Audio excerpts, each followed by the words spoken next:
My name is Eliza Bentley. You haven't heard of it already.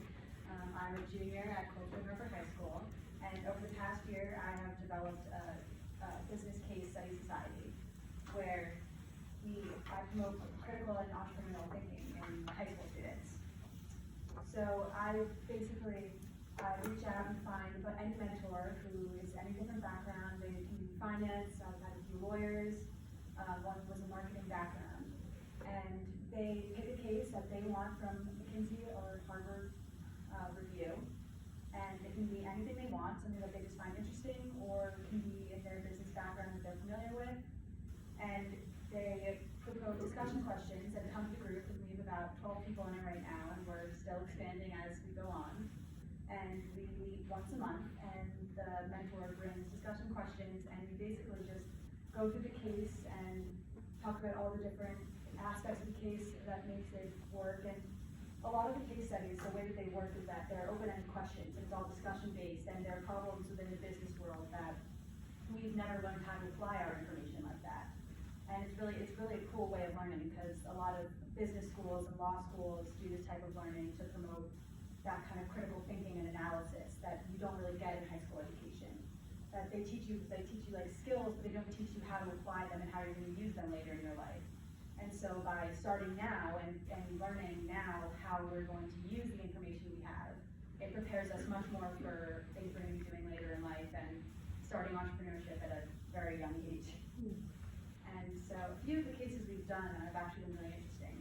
One of them was about sexual harassment in the workplace and the fine line of like when things are acceptable and not acceptable, and all the different consequences on how you're supposed to discipline things like that, and how you handle certain situations between people, and the various difficulties within that, because it's getting more and more sensitive and more difficult to deal with as we go on. And another interesting case was on Mountain Man Brewery, which is a company based out of West Virginia, which was a dark brew beer that had a very rough, manly West Virginia image. It was really popular in West Virginia, and their sales were going down. And the young generation was starting to drink light beer, so the grandson, who was working with the family business, was considering releasing a new Mountain Man Light. But they were all worried that the image would be tainted and that the reputation would go down because it's not as rough as it used to be, and the West Virginians wouldn't like it. And so we basically just discussed what we think would be the best decision, and all the different marketing ideas, and the statistics, and analyzing the cost, the benefit, how much money we should invest, all problems that we really don't see in high school, but now we're starting to think about and consider, and all the different interesting things. So it's really been great. And another reason why I decided to create this is because Long Island is actually experiencing a brain drain, where lots of young minds who graduate college, who grew up just like me, all over Long Island, getting great educations, they look for internships and business opportunities all outside of Long Island. They go to New York, they go all through cities all over the nation, out west, but they don't realize that there are great business opportunities right here. They don't need to go anywhere else. And so by promoting entrepreneurial thinking in young minds and having this core sort of critical, creative thinking, I'm telling people, these are all the opportunities you're gonna have, and this is all the type of business you're gonna see, but you can also see it right here. You don't have to necessarily go anywhere. So that's basically what I've been doing. And if any of you would like to be mentors or are interested in possibly mentoring for our group, I have a sign-up sheet right over here that I can pass around, and it's really low commitment. You don't really have to do much besides pick a case. I can send you links and just basically meet the group. And it's a very smart group of people, and they're all very interesting. So. Can you tell us how many people are in your group? Right now we have 12. 12. But we're from all the grades? High school grades, or just the? Are they mostly students in the group? Yes, they're all students. They're either sophomores or juniors. So they're all. So is your group thinking that entrepreneurship is a career path? Yes, I mean, a lot of them, some of them have different ideas for what they want to do, or they have their own sort of plan, but definitely entrepreneurship is definitely in the mindset of, because a lot of people are definitely thinking about that. So do you think that some of the people in the group will be looking for a university education that includes an entrepreneurship track. Definitely. Great. A lot of them want to be like lawyers, and some of them want to be, they just want to go into business background. So a lot of people are definitely, most of them are probably considering entrepreneurship. I'm feeling it up. I consider entrepreneurship a mindset, like a frame of mind, and it doesn't matter what profession you go into, you can think entrepreneurially. And I sum it up in an entrepreneur is always asking, what's next? So it's interesting.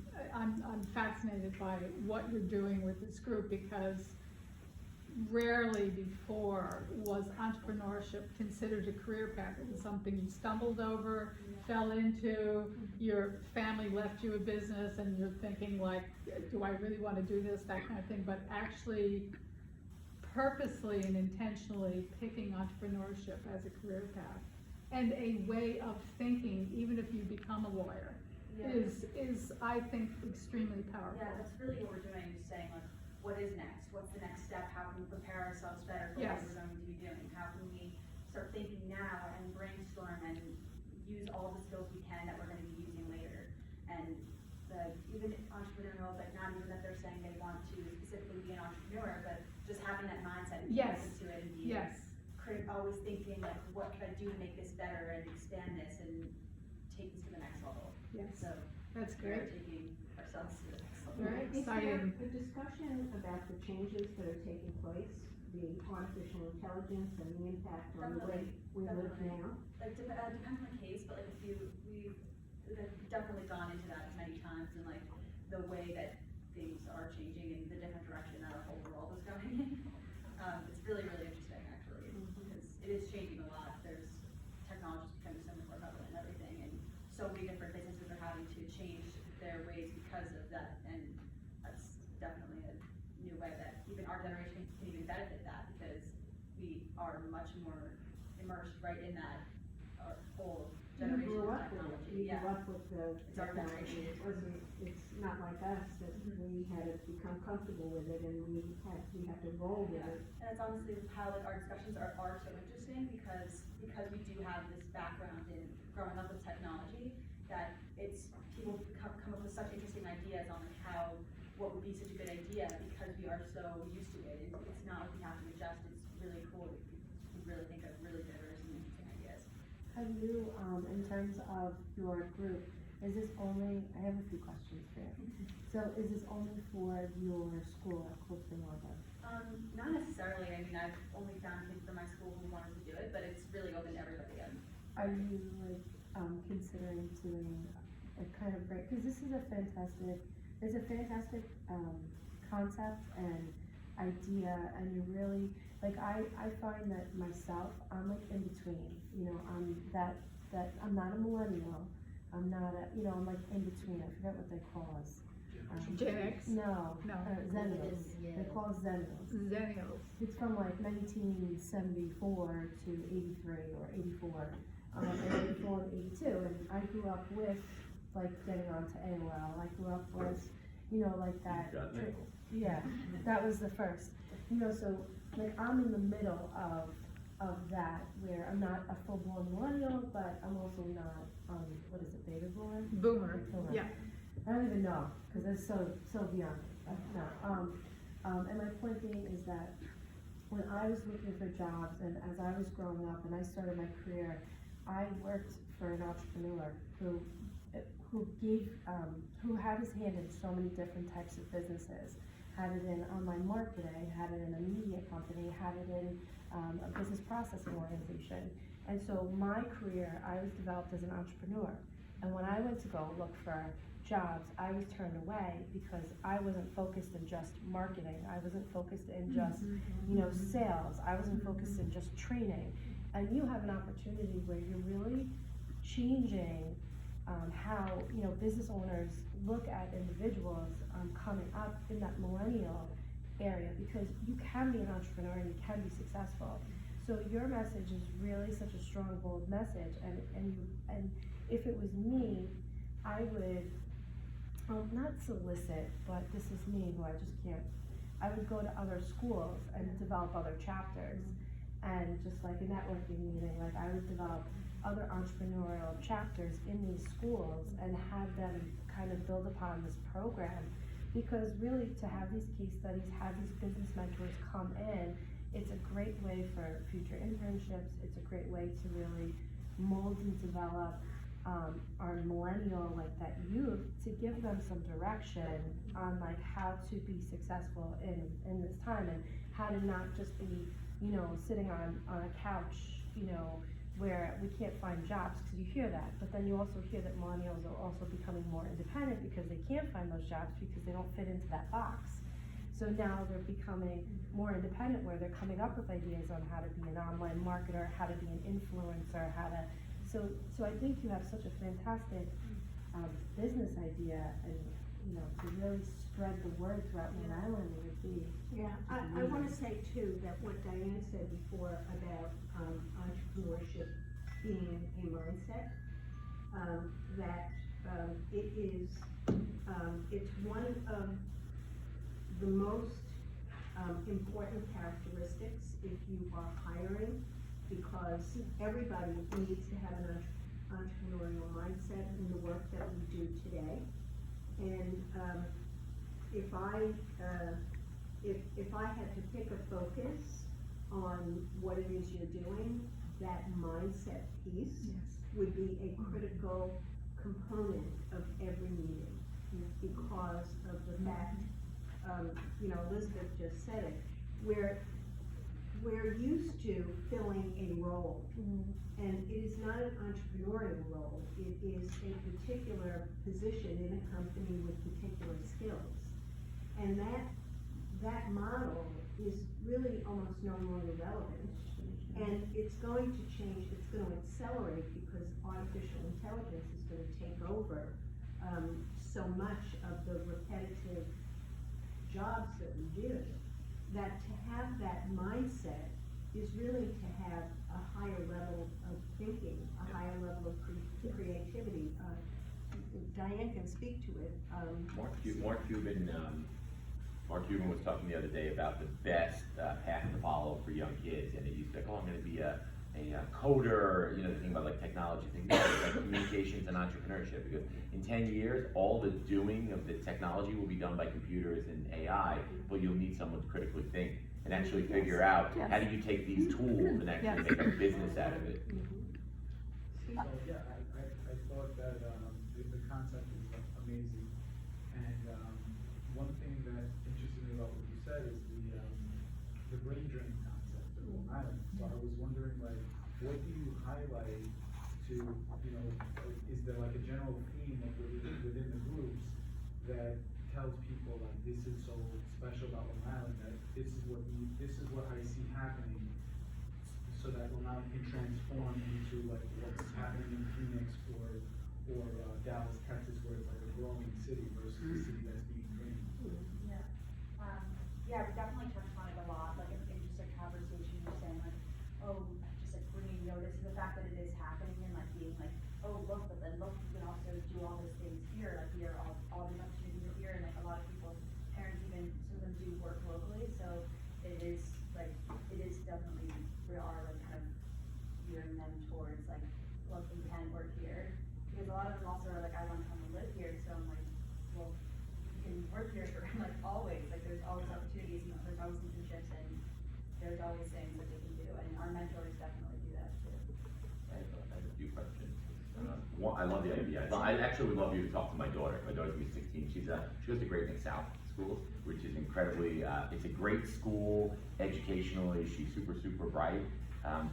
They're bringing in mindfulness to the school, and when I talk to her, I love my daughter, and I talk to her, they're not thinking about entrepreneurship.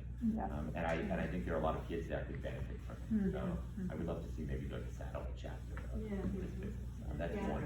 Two, so the brain drain in Long Island, I think that's great. A lot of my friends, their kids go to great schools, they come back here, and then they work in Manhattan.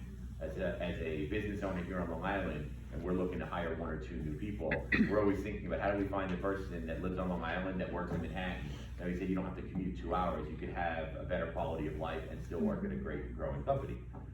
Something I think to the two experiences I've had, one with the St. John's kids, and then my partner Jesse and I are on the strategic board for Mercy College's MBA program with Dr. Ray Manganelli.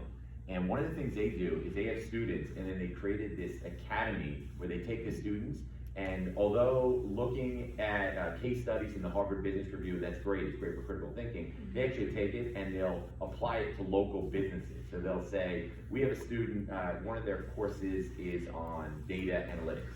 Well, we'll go into a company and we're gonna give you our students, and our students will not only study in theory, they'll actually be hands on the ground, and then giving them exposure to businesses. So I was thinking, like, wouldn't it be cool? I offered this to the St. John's kids. I said, who wants to come and, we'll pay minimum wage, but we'll pay. That, maybe taking that and applying it to finding a mentor who then has a business on Long Island, and then doing the case study, but then figuring how does it apply to their business locally, and having the students actually work on a project, so that not only thinking about it and talking about it, but they're actually doing it, and then seeing their plans come to fruition, and then seeing that it's done on Long Island. And then maybe the mentors are offering internship opportunities to some of the students. Right? So it goes from the knowing and strategy to the actually doing it hands-on, which is where some of the magic happens. And you could start to get like grassroots, so like now if they start within your chapter and you partner up with like a company like Lee's, like and they've been, okay, they're in high school, they're going through college, but they always have those connections, and they're starting to network from high school, and they're understanding what that means to network from high school and build those relationships. Then it allows them to have more opportunity to come back home and to get a job, to get an interview, to kind of expand and kind of put their roots down in Long Island. So I think it's a good idea. Right, is there a focus at all, I'm sorry. No, that was my Is there a focus, at all in terms of, potential, industries or jobs? What, I'm sure there is, and I guess I'll rephrase my question. What is the general overall focus in the room? Is it professionals, or people thinking about going into some type of manufacturing or distribution? Is there any conversation about that? Definitely more towards professional, like, by having mentors from different, backgrounds, it kind of gives a different take on every single thing, because typically the mentors have picked something that they've dealt with a similar case, and will give their own little anecdote on something that they've dealt with that's been similar, and they can give their own kind of personal spin on it, which kind of gives the students a different perspective, like, oh, this is what this is like, and they can talk about with their job, what they do, and give a little background so people can really kind of see what what jobs do, and what the different areas of business are, and what they go into. Right, I mean, when I speak with other business people, who are in manufacturing and distribution, the most difficult thing is the human resource. They can't find the skilled labor. Construction is the same thing. They can't find the skilled labor. And those positions are high paid, very valued, but there doesn't seem to be an opportunity for people to actually be exposed to it. And coming out of a high school situation, I think that having that information and knowing that that is an area and an option, is just something that is, it's just not really spoken a lot about. And I think it's easy to think about going into professional things, but therein lies some other issues. The accounting community. No young people are going into accounting, and those repetitive tasks are being done now in a computer situation, and the value of going into that profession is really diminishing. And you can talk to lawyers about how many lawyers there are, and I don't know who I was talking to yesterday who said that there's nobody here that's a lawyer today, but that a lot of lawyers are very unsatisfied with their lives because of what they do and how they have to do it. And so I'm just sort of pointing out that it's not all about professional positions. There's so much opportunity on the other side of that I think is sort of understated. Yeah, and I think they're exploring that. It sounds like you're exploring that because, there's a tremendous oversupply of lawyers and accountants. They are dying left and right, in those professions because of the introduction of AI into the, system. I'm very curious about something, Eliza, you used a phrase in here, and this is something that I'm very interested in. You used social entrepreneur because technology, like the internet we've seen, is like, creates a tremendous amount of expectation, hopes, as though it's a solution. It is a tool, and it has a very dark side, just like the internet. There's some very dark stuff going on the internet. So social entrepreneurship, to me, is critical, a critical influence in helping those tools be used beneficially. So why do you use that phrase? Well, I definitely agree with everything you're saying. I think that there's an aspect of entrepreneurship and like the social part of it that is really necessary because although technology does do a lot of things much more and increases efficiency in a lot of different businesses and is eliminating a lot of different jobs and It's a great tool. Like that. It's a great tool. It is great, but there definitely is the human side of it that needs to be led, it needs to be directed in the right ways and not in the wrong ways. And in order to use that to our advantage and not have it be such a negative thing, I feel like there needs to be strong leadership in front of that. And we're kind of at the beginning of that, and everyone is like altering things and moving in that direction. But it's going to be a bit more when my generation becomes older, and to learn how we can use that to our advantage and how we can lead that and be leaders of that is, I feel, really important. So could you, from your perspective, define what you mean by social entrepreneurship, with some more specifics? I define social entrepreneurship as entrepreneuring and like creating and like thinking and using creative thinking, but in a social way where it's like social in fact that it's like a discussion, but also in that it's used in society and used to benefit society and that we can all use it and use that kind of skill So it's not just for being online, it's more broad statement, so it's for society, it's for public speaking, it's for online, online posting, Instagram, it's, speaking in tools, and so it's really just. Social also takes a different spin on it, right? So I'm just thinking in my world in investments, social, SRI, social responsible investing. There's a huge trend going on with corporate foundations, endowments, where the majority of the money in this world is not in the hands of the individuals, it's in the hands of the big CalPERS and the unions and pensions. And they're using their power of where they allocate money to socially responsible investing, where they're saying, we want to make an impact in this area. And that's important for young people to know, because as they're going to start businesses and maybe raise capital and look to grow, where are they attracting that capital? What is their mission statement? Are they just looking to make money, or are they looking to make an impact? Right. And then something that Ellen brought was, so you have professionals, right? And you talk about like lawyers and doctors. I know a lot of them also that are unsatisfied, right? Because right, I'm 46, but I was growing up, Jewish mother, be a lawyer, be a doctor. I'm neither, my brother either. But it was, that was what everyone thought success was. And then a lot of my friends who are lawyers and doctors that are in that big machine just feel like cogs in the machine. But every profession is the other side of it, being a business owner. So I have friends who are dentists, but they own dental practices. People who are physicians that own physician practices. Kids who have just gotten out of college, got their CPA, and now have started CPA practices where they have 3 CPAs working for them. Right? So every profession can be turned around, like the book, The E-Myth, right? You can be the baker or own the bakery. Every profession can be a business.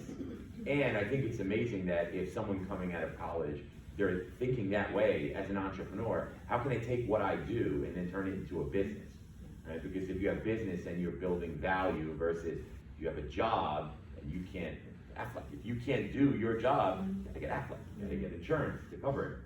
So I just think every profession can be a business, and to think of it in that way would be very helpful. And you know what's also very challenging is that a lot of businesses are run with the old school mentality of, you know, this is what we do. We just do banking. We're just attorneys. We're just this.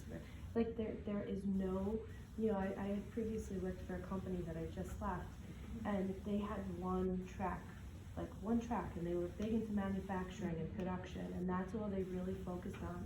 But they didn't focus on, you know, the lead side. They didn't focus on their customer retention. They didn't focus on, you know, things that you have to step back and kind of say, hey, what else is going to run our business? Yes, manufacturing and production is big, but what else are we, you know, what else is there? Like attorneys just think, okay, I just got to keep getting clients, but they don't always think about advertising. They don't think about the marketing aspect of it. They think, oh, I'll just, you know, keep working, and a lot of them are unfulfilled because they the same thing day in, day out, that there's nothing refueling the tank.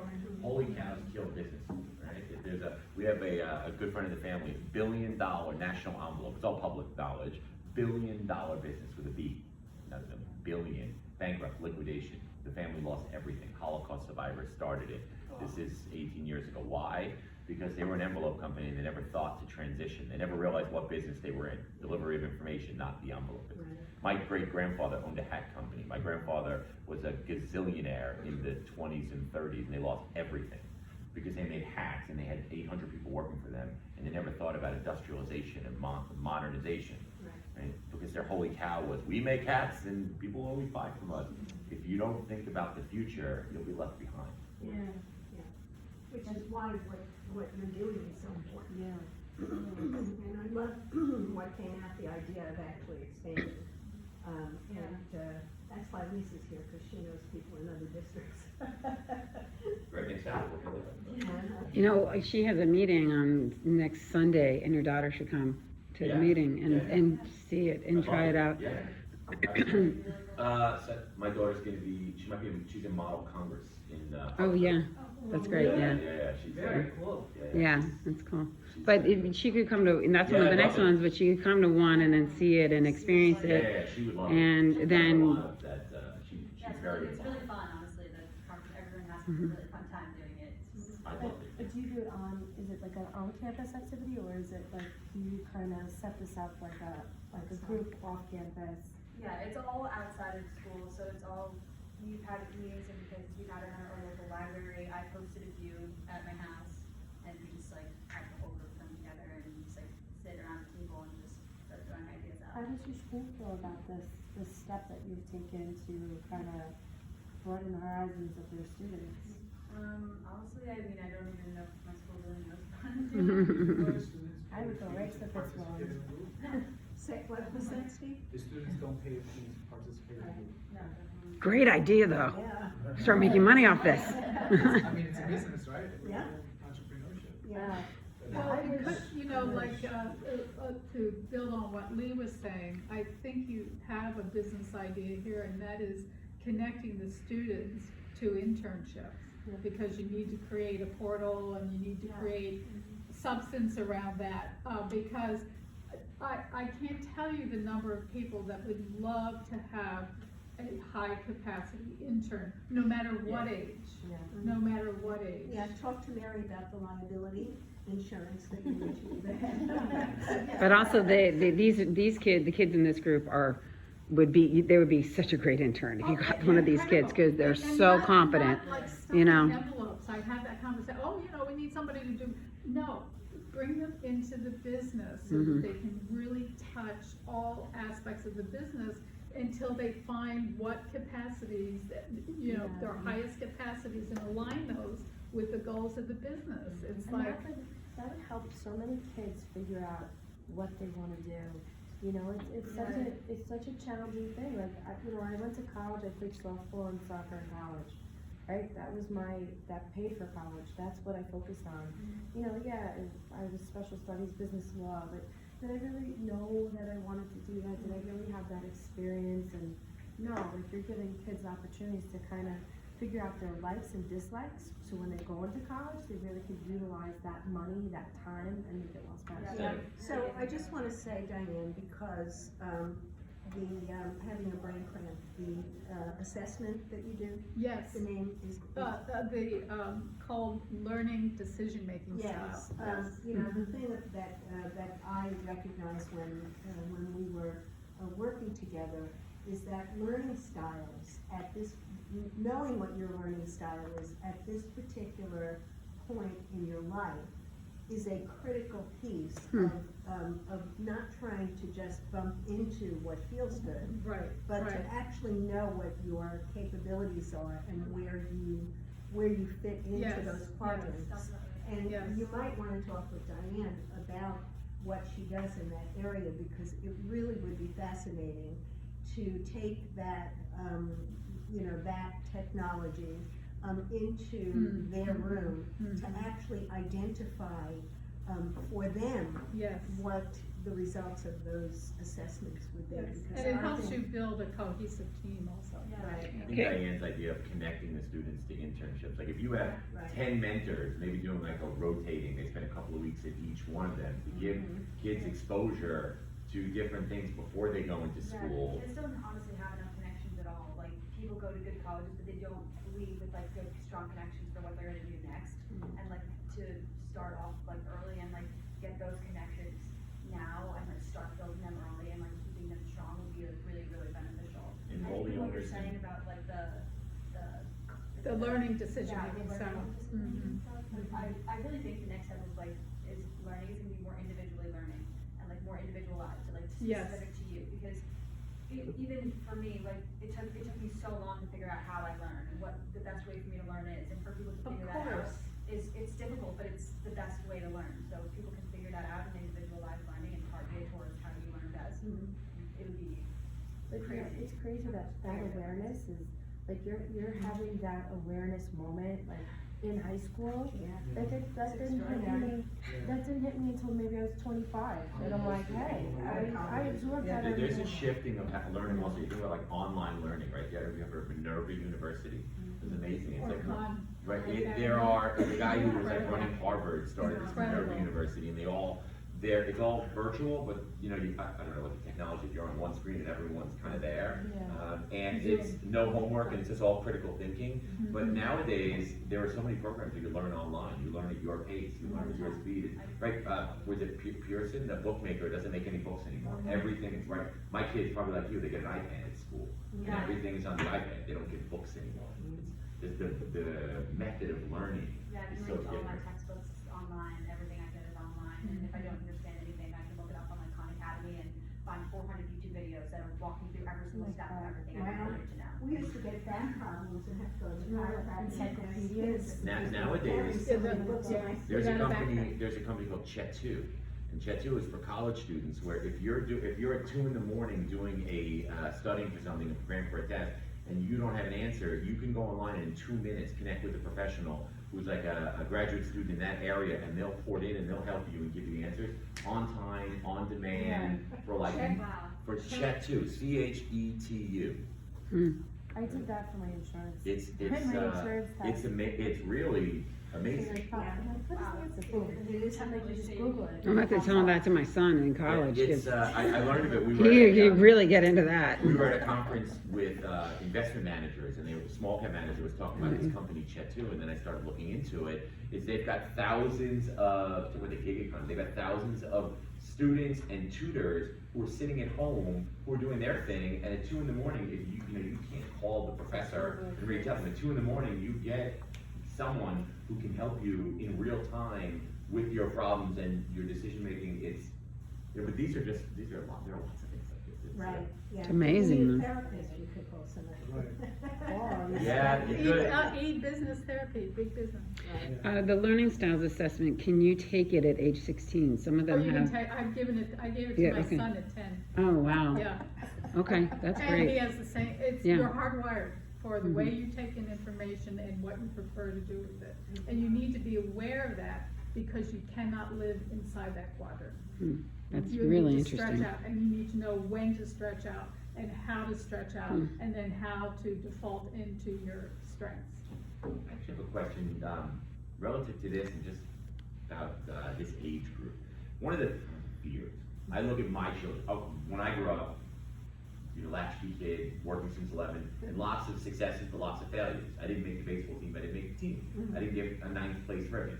If you didn't get 2nd place, you didn't get, but I always think like my daughter, when she goes to school, she's succeeded, there's not that many failures, the system is set up to not really let them fail. And so when she goes into college, and when she gets into the workforce, like failure, how would that mentally affect?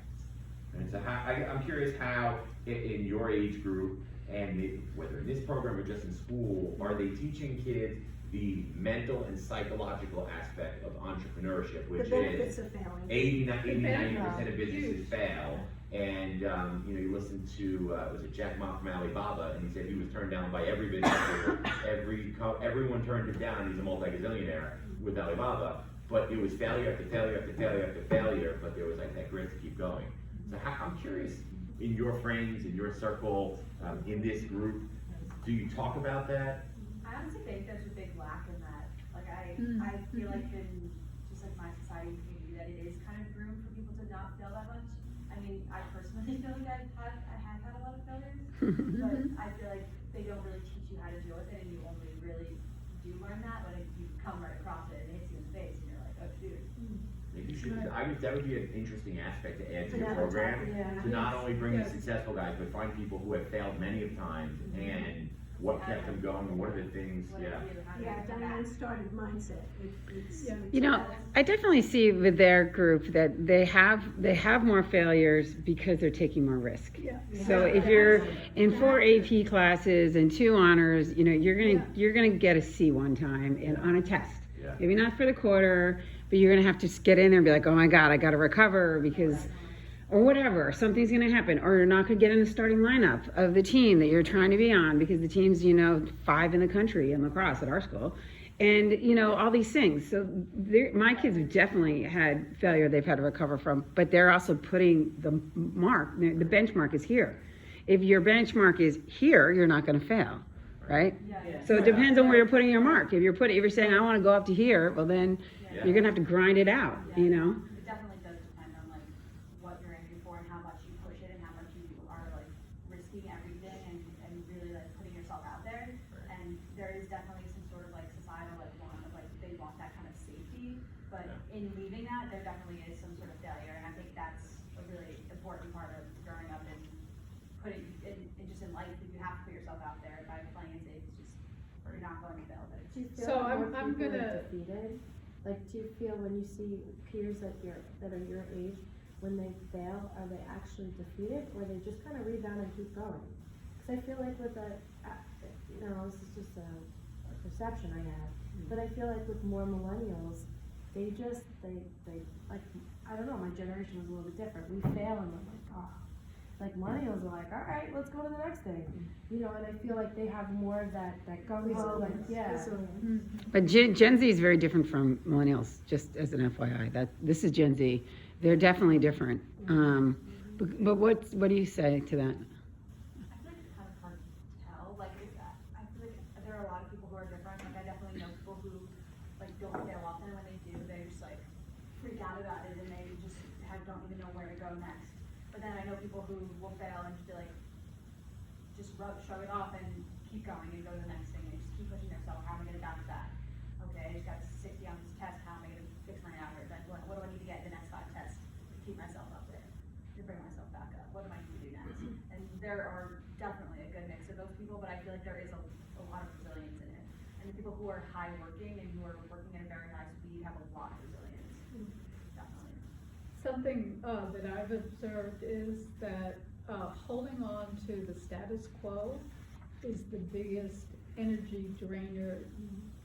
It's much bigger than anybody even realizes, and taking a risk is energy expanding.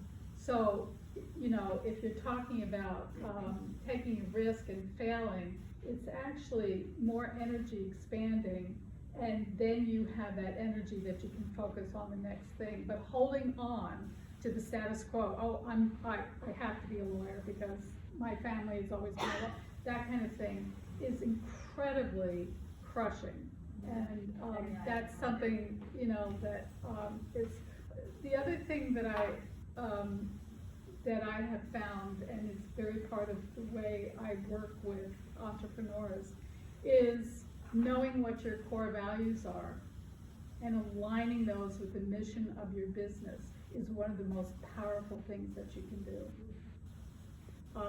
And it takes stepping back and really having some hard conversations with yourself about what your core values are. It also helps guide you when you know what they are and you're really, you know, connected to them in tough times. That's what gets you through. Yeah. That's what gets you I through. definitely feel like there's like different phases of like growing up, and like there's definitely a part of it that's like a phase where you go through and you're pretty insecure and you want to fit in with everybody and stick in the status quo. Oh, all my friends are going to go be lawyers. That's what I'm going to say too. What do I want to do when I grow up? I want to be a doctor. Like I said my whole life, I don't want to go into medicine at all now. But I said it just to say something because I didn't know what else to say. Sure. Better to find out now than your parents picked. Right. So like, Hey, Eliza, go back. I just want to take a quick picture. I have one more question. How did